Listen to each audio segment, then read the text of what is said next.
Вот уже полгода, как бытовые отходы из Сухума вывозятся на Галский мусорный полигон. Сотрудники спецавтохозяйства столичной администрации каждый день в среднем выполняют по 11 рейсов, и это очень затратно.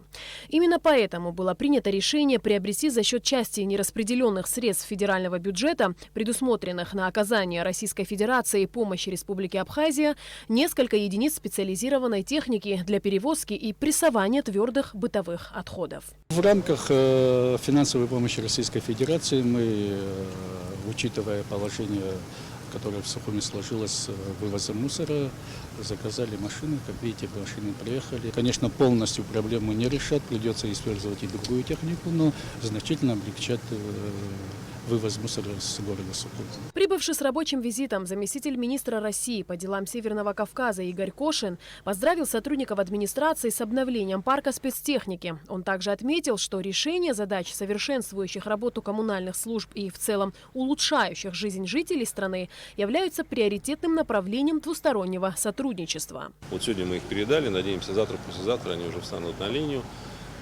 Почти в 2 раза больше она берет. Ездит быстрее, прессует.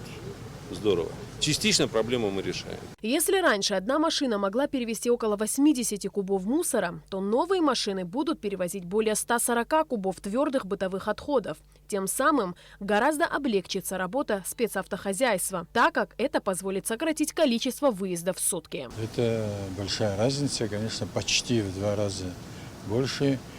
Это и количество водителей уменьшится, и количество горюче-смазочных материалов. И для города, конечно, это большая помощь. Хочу поблагодарить в первую очередь премьер-министра, который с пониманием отнесся к проблеме города. И с первого же дня, вот как мы начали возить, он занимался этим вопросом и в конце концов его добил. И вот результат его работы мы сегодня видим.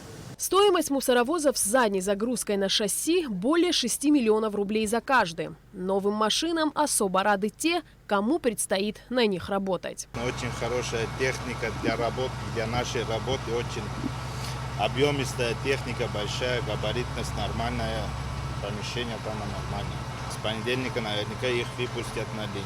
В скором времени 2 таких мусоровоза будут переданы и Гагарскому району. Кроме того, правительство Абхазии планирует приобрести еще 14 автобусов для районов страны и 4 машины скорой помощи.